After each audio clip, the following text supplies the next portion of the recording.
Assalamualaikum warahmatullahi wabarakatuh. Untuk mereka yang anti Jokowi, untuk mereka yang sering melabeli pemerintah dengan sebutan rezim, untuk mereka yang sering menuduh pemerintah ini anti-Islam atau Islamfobia, untuk mereka yang mengatasnamakan agama tapi mengajak umat melawan pemerintah yang sah, dan untuk mereka semua yang mengasuh khilafah, ada baiknya Anda semua mendengarkan uraian ceramah berikut ini. Selamat menyaksikan. Beruntunglah Anda semua hidup dan tinggal di Indonesia. Diundang ke sini untuk duduk bersama. Mengapa itu terjadi? Karena ini Indonesia. Mengapa Indonesia begini? Karena Indonesia melibatkan masyarakat. Kita negara demokrasi. Kalau Arab Saudi nggak begini dulu soalnya. Di Arab Saudi, Syekh Shalih Al-Thalib dalam khutbahnya mengkritik kebijakan pemerintah, langsung dikekep lehernya begini oleh polisi Arab, langsung ditangkap tahun 2018 dan divonis penjara tingkat banding kemarin di 2021 10 tahun penjara. Itu di Arab. Bayangkan kalau Indonesia pakai kayak di Arab, alangkah banyak khotib masuk penjara ya.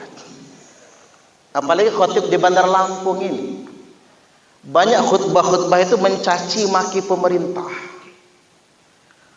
Bahkan yang saya sangat heran, ada khotib begitu agitatifnya di mimbar-mimbar Jumat menuduh pemerintah komunis. Luar biasa. Tapi aman-aman saja, tidak ada polisi yang nangkap. Mungkin kalaupun ditangkap judulnya kriminalisasi ulama barangkali. Coba begini Pak, Bapak jajal ke Arab, pasti ditangkap. Kalau mengkritiknya pemerintah, apalagi memfitnah pemerintah, maka langsung dieksekusi mati. Itu di Arab.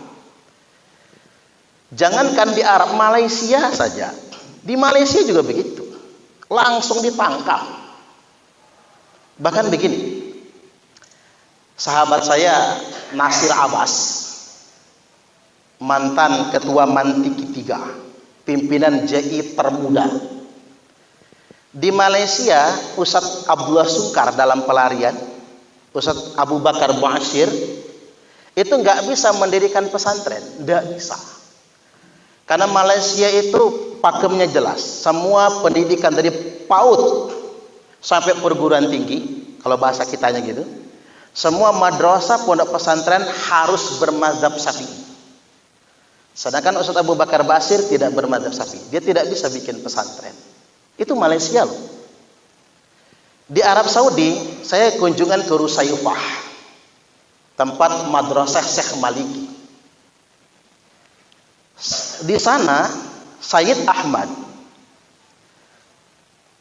termasuk Sayyid Muhammad itu nggak boleh mendirikan pesantren formal, informal, dan tidak boleh ngajar di masjid.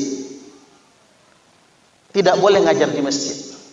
Jadi sepintar apapun kiai-kiai, kalau di Arab nggak bisa ceramah kalau nggak izin pemerintah. Nggak bisa buat majelis taklim kalau nggak ada sertifikasi dari pemerintah. Jajal kalau nggak percaya. Nggak bisa sepintar apapun kita. Walaupun hafal Quran 30 juz, nggak bisa buka pesantren di sana kecuali atas izin pemerintah. Walaupun kita hafal kitab kuning, hafal berjilid-jilid, mungkin hafal 9 kitab induk, nggak bisa khutbah Jumat kalau nggak izin pemerintah. Nggak bisa. Nggak bisa mendirikan sekolah kalau nggak satu mazhab sama pemerintah.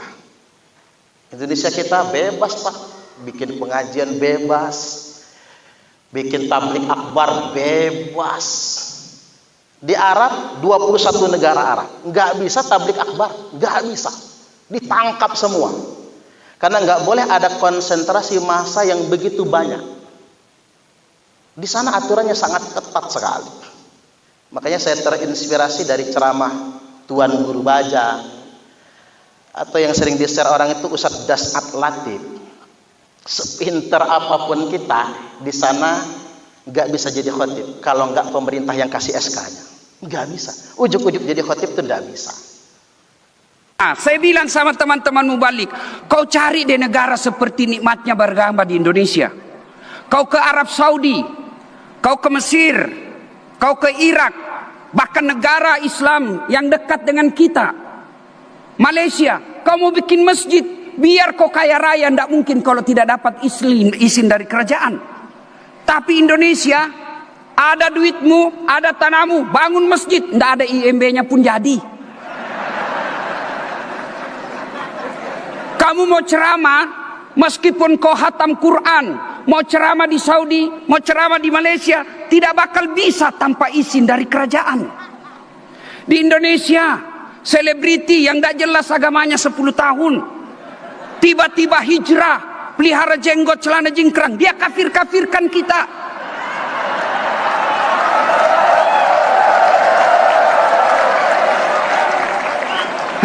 Mau bikin pesantren, kau pikir gampang bikin pesantren di negara-negara lain? Tidak mungkin. Indonesia ada rumahmu kosong kecil-kecil, panggil anak ngaji, hafal Quran, jadi lagi pesantren hafal Quran. Orang Amerika, Australia, Eropa, Arab datang ke Bali hanya mau melihat sawah yang bertumpuk-tumpuk, keluar duitannya ratusan juta. Kalian rakyat Indonesia mau lihat sawah, ndak usah keluar ruang, keluar kau dari rumahmu, kau lihat sawah depan rumahmu. Inilah sebabnya sehingga kita perlu mencintai Republik Indonesia, dan tidak ada alasan tidak mencintai Republik Indonesia. Mendirikan pondok, mendirikan sekolah dan lain sebagainya, semua atas izin pemerintah.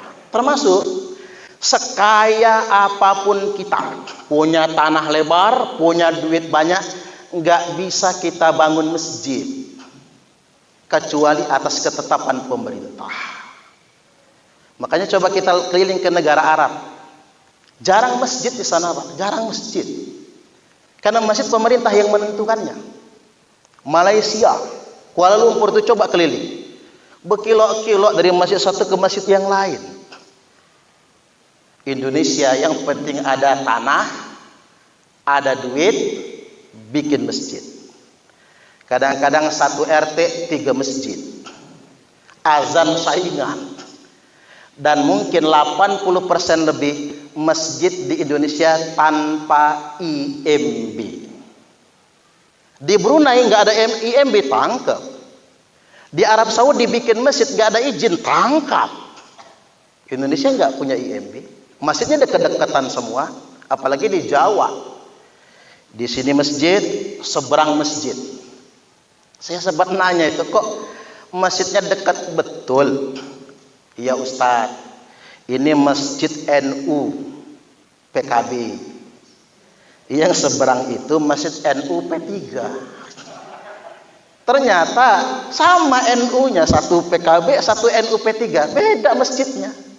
Oh, kalau begitu besok kita bikin masjid NU PDI Perjuangan, masjid NU Golkar.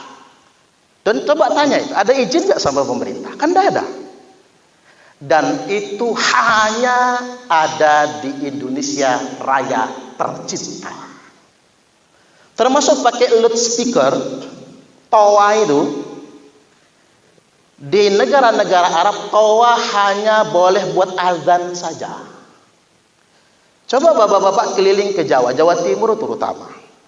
Siang-siang jam 2, orang hataman Pak pakai toa masjid. Pengajian pakai toa masjid. Sampai keluar-luar. Kadang-kadang saya tuh bingung kalau ceramah di masjid-masjid itu. Pengen pakai suara dalam saja. Karena saya khawatir kalau saya ceramah yang di luar salah tangkepan. Nanti dia tersinggung nantinya.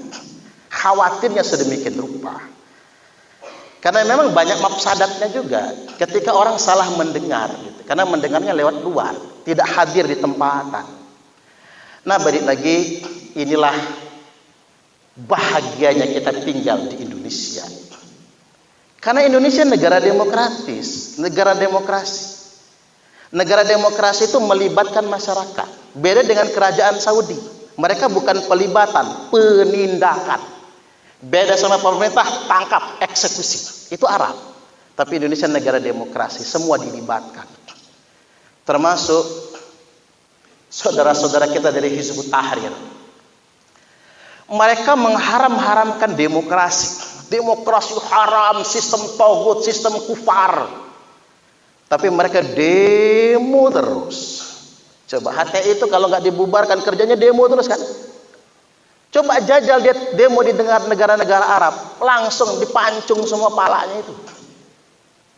Dia bersyukur tinggal di Indonesia, negara demokrasi. Dia bisa berdemo. Bahkan di Indonesia ini demo bisa berjilid-jilid demo itu. Bisa berepisode-episode.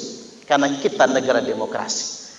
Ini yang pertama yang hendak saya tegaskan, mengapa pemerintah hari ini, khususnya Kesbangpol, menghadirkan para kiai semua, para asatidz duduk di sini, karena inilah indahnya Indonesia. Dan karena ekstremisme, radikalisme itu mengatasnamakan agama, maka beban untuk menanggulanginya bukan tanggung jawab pemerintah saja, tapi tanggung jawab para kiai, kita semua. Tanggung jawab pondok pesantren untuk menampilkan Islam yang rahmatan lil alamin. Kemarin ada informasi begini, nggak tahu saya benar atau tidaknya. Gara-gara Piala Dunia Qatar, ribuan orang masuk Islam. Loh, mengapa demikian? Anggap saja informasi itu benar. Mengapa itu ada? Karena selama ini orang-orang barat itu menyangka Islam itu agama teroris. Islam itu agama radikal. Begitu mereka datang ke Qatar, ternyata orang Islam sedang sepak bola juga ya. Senang sepak bola, ada ngaji, ada azan. Orang Islam itu ramah-ramah, murah senyumnya, komunikasinya enak.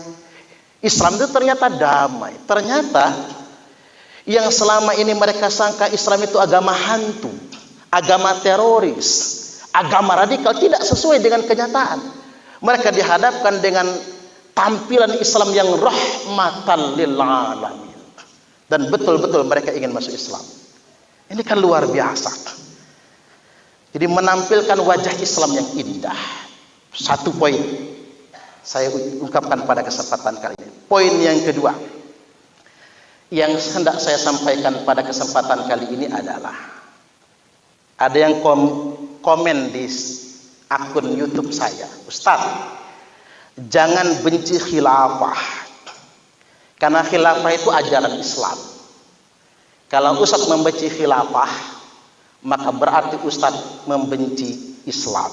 Keren banget. Ini bahasanya sengaja dibuat sempit itu. Stereotipnya dipojokkan saya. Jadi begini, saya ingin jawab pada kesempatan kali ini. Khilafah itu adalah ajaran Islam. Dan khilafah itu tidak diperintahkan. Ini penting sekali. Khilafah itu bagian dari histori Islam. Tapi tidak ada satupun perintahnya menegakkan khilafah. Coba cari dalam Quran dan hadis. Tidak ada satupun perintahnya menegakkan khilafah. Satu dalil pun tidak ada.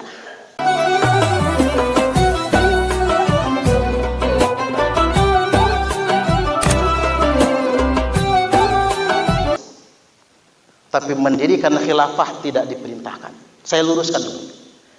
Khilafah yang dimaksud adalah sistem pemerintahan. Kalau kita ngacu kepada sistem pemerintahan, jelas sekali kan? Takunun nubuwwatu fikum. Dalam hadis Nabi, pemerintahan pertama yang disebutkan itu adalah sistem nubuwah. Hadir di tengah-tengah kalian sekarang ini sistem nubuwah. fatakunu masya Allah antakun. Sistem nubuah adanya atas takdir dari Allah. Tsumma takunu khilafah, khilafatun ala minhajin nubuah. Lalu setelah nubuah hadirlah khilafah dengan metode kenabian. Sekarang begini, nubuah itu ajaran Islam, tapi mendirikan sistem nubuah itu haram hukumnya, Pak. Jangan sekali-kali. Mengapa haram? Ya karena yang bisa menjadi pemimpin hanya nabi saja. Jadi seandainya sekarang ada yang gembar-gembar, yuk kita tegakkan sistem nubuah, karena sistem nubuah adalah ajaran Islam, ada dalilnya. Kalau kita ingin menegakkan sistem nubuah, maka mau tidak mau kita harus mengangkat nabi. Nanti nabinya Nabi Sumarna alaihi salam. Ya nggak bisa, nabi palsu itu namanya. Maka nubuah adalah sistem Islam, tapi menegakkan sistem nubuah adalah kesalahan. Karena kita akan menghadirkan nabi palsu. Sama dengan khilafah. Khilafah itu bagian dari histori Islam. Tapi tidak ada satupun perintahnya menegakkan khilafah. Coba cari dalam Quran dan hadis. Tidak ada satupun perintahnya menegakkan khilafah. Satu dalil pun tidak ada yang memerintahkan menegakkan sistem khilafah. Makanya kita harus tanya dengan orang-orang yang selama ini mengasung khilafah. Kalau kita mewajibkan sholat, ada perintah sholat. Kalau kita memerintahkan puasa, mewajibkan puasa, ada perintah puasa. Kalau kita mewajibkan tegaknya sistem khilafah, tidak ada satupun dalil. Nas. Ini harus pakai nas. Nggak bisa dalil umum, nggak bisa. Dia harus pakai nas. Nasnya harus jelas disebutkan. Tidak satupun dalilnya yang memerintahkan menegakkan khilafah. Dan Nabi sudah memberikan pembatasan. Dan kita nggak bisa menghapus hadis ini. Al khilafatu fi ummati 30 sanah. Khilafah di tengah-tengah umatku, kata Nabi, hanya berlangsung 30 tahun lamanya. Tsumma mulkun, habis itu kerajaan. Abu Bakar 2 tahun. Umar 10 tahun, 12. Utsman 12 tahun, 24. Ali 6 tahun, pas 30. 4 khalifah radhiyallahu anhu. Ini hadisnya harus kita hapus dulu kalau kita ingin menegakkan sistem khilafah sekarang. Harus kita hapuskan dulu. Hanya 30 tahun. Makanya tadi bisa terlarang ambisi menegakkan khilafah tersebut. Oke, kita kembali kepada akhirnya. Tsumma ya'udu khilafatan. Lalu akan kembali nanti sistem kekhilafahan. Kita mau urutkan, Pak. 1 nubuah. 2 khilafah ala minhajin nubuah. Tsumma yakunu mulkan abon. Setelah khilafah ala minhajin nubuah selesai, akan datanglah masa mulkan abon. Kerajaan yang menggigit. Kalau dalam bahasa kitanya monarki absolut. Fayakunu masya Allah ayyakun. Zaman kerajaan ini adanya atas takdir dari Allah. Mungkin, Pak, kalau kita lahir di zaman kerajaan, mungkin ada yang mau mengharamkan sistem kerajaan. Enggak sesuai dengan nubuah, enggak sesuai dengan khilafah. Tapi kita lupa kalau zaman kerajaan itu ditakdirkan oleh Allah. Dan zaman itu akan selesai idza sya'allah, kalau Allah sudah berkehendak untuk mengangkat atau menyelesaikannya. Tsumma takunu mulkan jabariyah. Baru masuk fase yang keempat, mulkan jabariyah. Ada yang mengatakan mulkan jababirah, pemerintahan yang menjajah. Benar juga sih. Sebelum kerajaan berakhir total, ada masa penjajahan dulu. Baru masuk mulkan jabariyah, pemerintahan yang bebas, demokrasi. Fatakunu masya Allah antakun. Zaman demokrasi ini adanya atas takdir dari Allah. Makanya, Pak, Orang yang mengharamkan demokrasi sama saja dia mengharamkan takdir Allah. Tak ulang lagi. Fatakunu masyaallahu antakun. Demokrasi, zaman pemerintahan bebas adanya atas takdir dari Allah. Thumma yarfa'uha idza sya'allahu ayyarfa'aha. Zaman demokrasi akan selesai kalau Allah sudah menghendakinya untuk selesai. Jadi sabar betul. Pihak-pihak yang mengharamkan demokrasi sabar. Nanti ada takdirnya juga kok. Tsumma takunu khilafah. Baru nanti muncul khilafah ala minhajin nubuwah dengan metode kenabian. Dan rata-rata ulama ahlu sunnah wal jamaah mengatakan zaman itu adalah zaman Imam Mahdi, yang dilanjutkan kepada Nabi Isa Al-Masih alaihi salam. Habis itu kiamat. Makanya begini, orang yang ngotot banget ingin mendirikan khilafah sama saja ngotot pengen cepat terjadi hari kiamat. Sebetulnya begitu. Jangan-jangan dia pengen jadi panitia hari kiamat. Jadi nggak bisa sedemikian rupa. Termasuk begini. Saya ini sudah 15 menit Pak. Nggak apa-apa ya, nambah ya. Jadi selesaiin dulu materi saya. Begini Bapak Ibu. Termasuk atribut bendera hitam. Saya pikir ini akan jadi kontroversial. Cuman begini. Jangan mudah mengklaim menjadi ashabur rayat isu, kelompok bendera hitam. Sebelum Imam Mahdi memimpin pasukan, sebelum Nabi Isa dibaiat menjadi khalifah internasional. Karena klaim itu sesat. Ada asar dari Imam Ali karamallahu wajhah, idza ra'aitumur rayati sud, apabila kalian semua melihat bendera hitam dikibarkan, falzamul arda wala tuharriku aydiyakum wala arjulakum, tetaplah di bumi kalian masing-masing. Jangan gerakkan tangan kalian, jangan gerakkan kaki kalian, karena mereka itu kelompok bendera hitam palsu. Qulubuhum kazuburil hadid, yang pakai bendera hitam tersebut hati mereka keras bagaikan baja. Coba bapak-bapak lihat, HTI keras-keras, kerang-kerang orangnya. JI kerang-kerang, ISIS kerang-kerang, JAT semua yang pakai bendera hitam itu keras betul hatinya.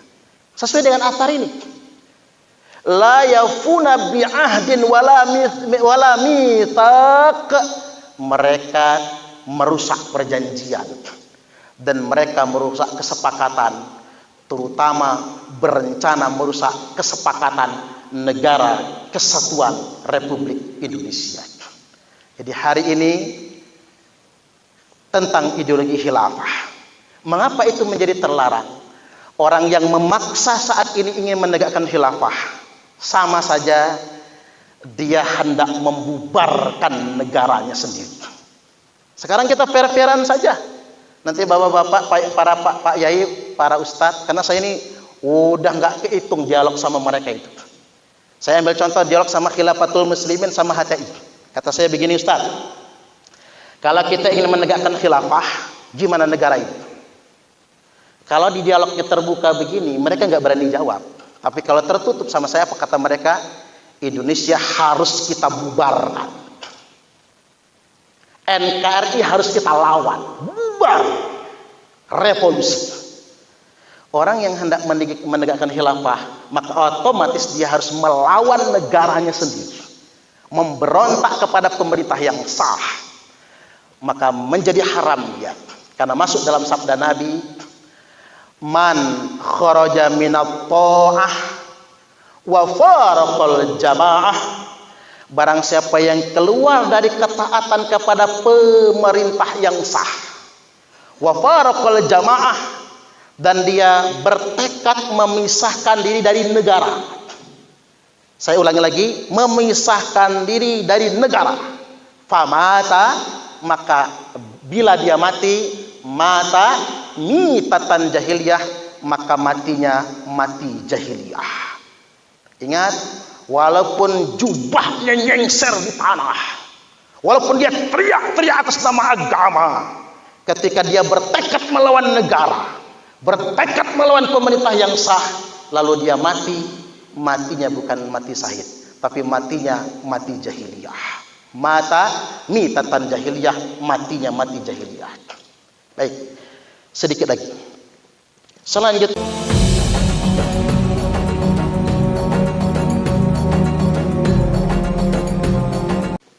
Selanjutnya, Ustadz, ngapa sih Ustadz ini memerangi sesama orang Islam? Ini saya mau jawab ini, karena depan para kiai gitu ya, biar bisa ngebantu saya. Saya tidak pernah berminat sedikit pun memerangi orang Islam. Jangan karena orang Islam, orang agama lain saja nggak saya perangi kok. Yang saya perangi ini berdasarkan perintah Nabi. Nabi telah memerintahkan begini. Dimulai dari sabda beliau, yakhruju qaumun min ummati, akan keluar sekelompok orang di tengah-tengah umatku, yaqra'unal Qur'an, mereka semua fasih membaca Al-Qur'an. Laisa qira'atukum ila qira'atihim bisyai', di mana bacaan Quran kalian tidak ada apa-apanya dibandingkan dengan bacaan Quran mereka. Wala siyamukum ila siyamihim bisyai', puasa kalian tidak ada apa-apanya dibandingkan dengan puasa mereka. Wala sholatukum ila sholatihim bisyai', sholat kalian tidak ada apa-apanya dibandingkan dengan sholat mereka. Yahkiru ahadukum amalahu min amalihim, salah seorang di antara kalian pasti minder kalau membandingkan amalnya dengan amal mereka semua. Saking hebatnya ubudiyah mereka itu. Tapi jangan pernah minder, kata Nabi. Fa idza kharaju faqtuluhum, apabila kelompok itu sudah keluar, maka perangi mereka semua. 3 kali nyebutnya nih Pak. Nabi itu paling hemat kalau bicara. Kalau Nabi sudah ngulang sampai berkali-kali, berarti penting banget nih. Thumma idza kharaju faqtuluhum, maka apabila mereka sudah keluar, perangi mereka sampai 3 kali. Lalu disebutkan sampai 20 kali. Fatuba liman qatalahum, beruntunglah yang berani memerangi mereka semua. Ini tercantum dalam banyak sekali hadis-hadis sahih. Sampai-sampai Nabi mengatakan, kilabunar, anjing neraka. Kalau saya ceramah di kampung nggak berani Pak nyebut anjing, tak halusin kiri neraka. Segawan neraka. Syarru qatla tahta adimis sama, seburuk-buruknya kematian di bawah kolong langit ini, mati sebagai khawarij, mati sebagai teroris. Wa khairu qatla man qataluhu, dan sebaik-baiknya kematian gugur perang melawan teroris. Makanya yang mati syahid itu jangan kebalik, yang mati syahid itu bukan teroris. Yang mati syahid itu Densus 88 yang gugur perang melawan teroris. Sekarang begini Pak Yai, para asatidz, tugas kita memerangi terorisme itu. Mungkin memerangi kalau pakai senjata itu tugas penegak hukum ya. Itu pun saya tadi terkesan sekali dengan penyampaian Pak Sumarna. Rata-rata tidak ditegakkan hukum. Itu upaya terakhir penegakan hukum itu.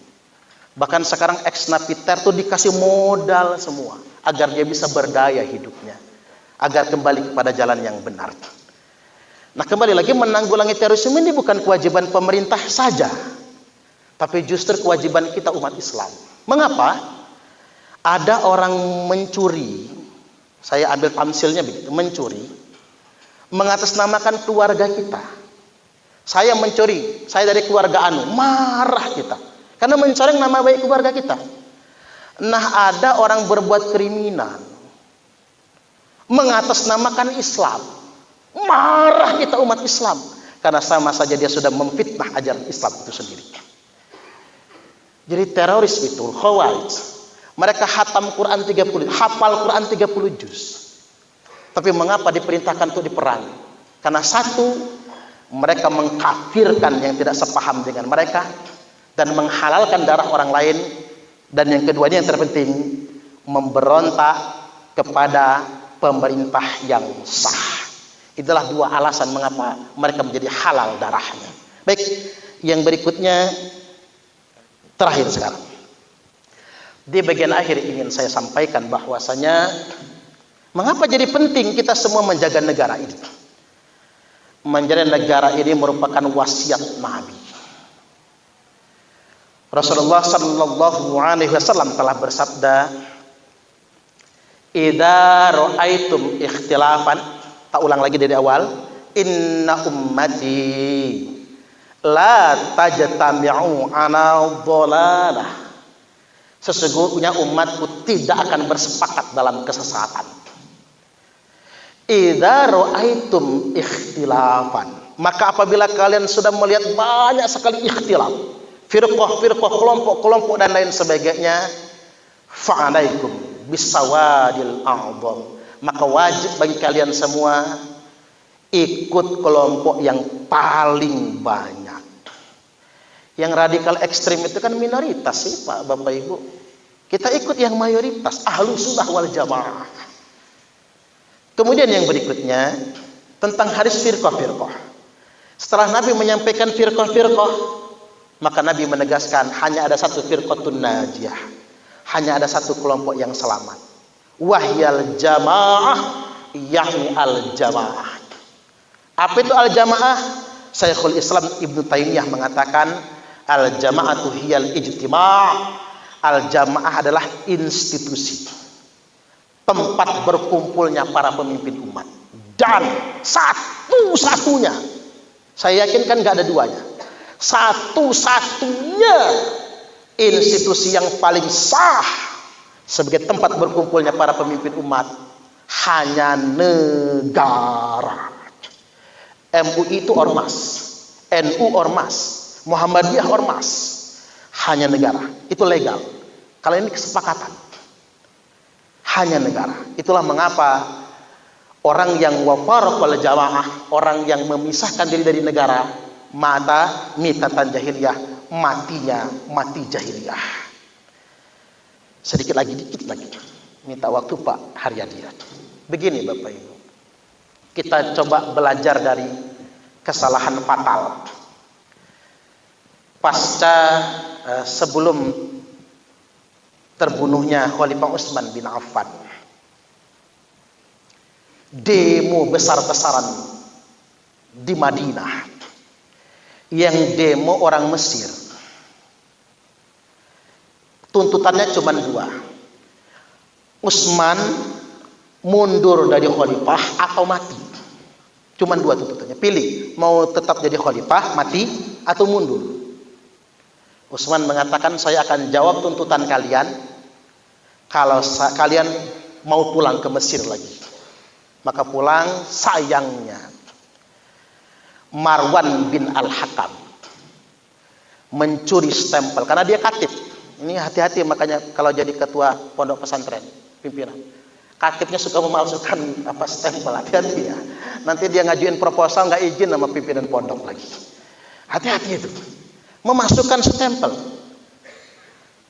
Memerintahkan kepada gubernur Mesir, nanti kalau pendemo ini pulang kampung, tangkap mereka semua dan beri hukuman. Ia bocor suratnya ke masa, balik lagi ke Madinah, dikepung rumah Khalifah Utsman, padahal itu kerjaan Marwan bin Al-Hakam. Beliau sedang sholat tahajud, habis tahajud membaca Quran, ditusuk dadanya, tembus ke belakang, darah muncat membaca Al-Quran yang dibaca. Yang membunuh Khalifah Utsman bukan kafir Quraisy.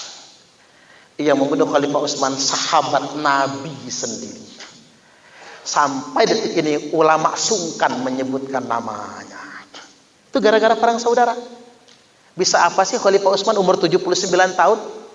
Habis dibaiat Imam Ali, muncul fitnah merajalela. Imam Ali lah dalang pembunuh Khalifah Utsman. Singkat cerita, demo di Basrah, yang memimpin demo Aisyah Ummul Mukminin radhiyallahu anha. Gubernur Basrah diminta untuk mendamaikan masa demonstrasi, dipanah oleh Jalabah. Jalabah itu siapa? Salah satu aktor Khawarij, kelompok radikal, provokator. Si Jalabah memanah pas di jantung gubernur Basrah. Imam Ali nggak terima, kirim pasukan, terjadilah perang Jamal. Perang saudara pertama dalam sejarah Islam. 18.000 sahabat dan tabi'in mati meninggal dunia. Perang saudara. 15.000 dari kubu Aisyah Ummul Mukminin, yang 3.000 dari kubu pemerintah Ali bin Abi Thalib.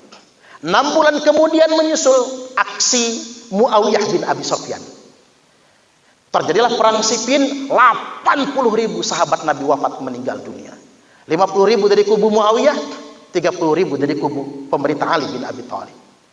Sampai kemudian ada tahkim, muncullah kelompok Khawarij terorganisir. Tadinya oknum-oknum Khawarij ini lalu terorganisir. Mereka mengkafirkan Muawiyah karena melawan pemerintah yang sah. Mereka mengkafirkan Ali karena menerima tahkim.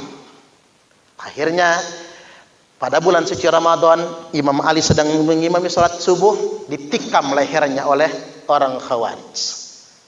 Abdurrahman bin Muljam hafal Quran 30 juz. Yang sampai dieksekusi mati dia nggak tobat. Kata Al-Gojo, eksekutor, tobat kamu. Enggak, saya nggak pernah bikin maksiat. Dipotong tangannya, potong kakinya, nggak tobat. Dicongkel matanya, nggak tobat. Dipotong kupingnya, nggak tobat. Begitu dipotong lidahnya, dia nangis. Jangan potong lidahku. Kalau kalian potong lidahku, aku tidak bisa lagi membaca ayat suci Al-Quran. Subhanallah. Artinya Pak, secara spiritual soleh sangat orang Khawarij itu. Tapi dosa mereka mengkafirkan orang lain yang nggak sepaham dan memberontak kepada pemerintah yang sah. Maka wajar Nabi mengatakan anjing neraka. Sedikit lagi, kita bocak lagi sejarah perang Ka'bah di masa Bani Umayyah. Perang Ka'bah itu antara Abdul Malik bin Marwan, perang melawan gubernur Mekah. Jadi raja Bani Umayyah perang sama gubernur Mekah Madinah, Abdullah bin Zubair, sahabat Nabi, bukan tabi'in, sahabat Nabi. Kalau bapak-bapak baca sejarah Pak Yai, terbakar Masjidil Haram, rontok separuh Ka'bah itu.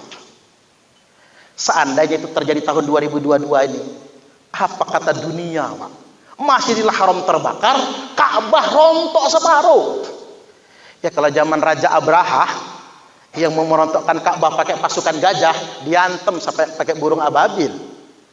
Nah itu kan orang mukmin semua, gara-gara perang saudara. Dan sampai kemudian transisi Bani Umayyah ke Bani Abbasiyah, ada 1 juta lebih korban meninggal dunia. Perang transisi dari Bani Umayyah ke Bani Abbasiyah, sama-sama muslimnya itu. Apa sebab? Itulah bahayanya politik.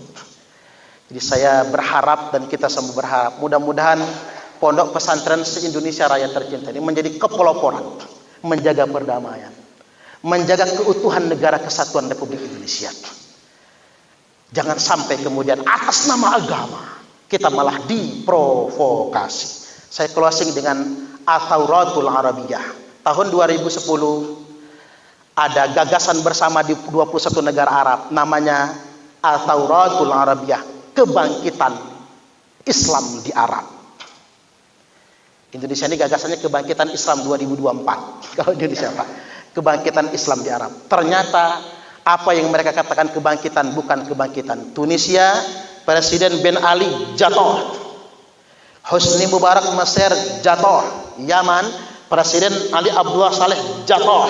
Libya, Muammar Gaddafi jatuh. Sebelumnya Saddam Hussein Irak jatuh. Yaman sampai sekarang perang saudara. Suriah sampai sekarang perang saudara. Apa yang mereka katakan kebangkitan Islam bukan kebangkitan Islam, tapi kekacauan yang mengatasnamakan Islam.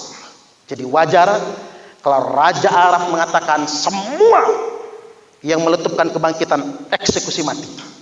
Karena kalau tidak dieksekusi, maka mereka akan menjadi perusak selama-lamanya. Dan alhamdulillah Indonesia nggak nyontoh Arab. Pemerintah rela menghabiskan dana bertriliun-triliun untuk mengajak masyarakat Indonesia bersama menjaga NKRI.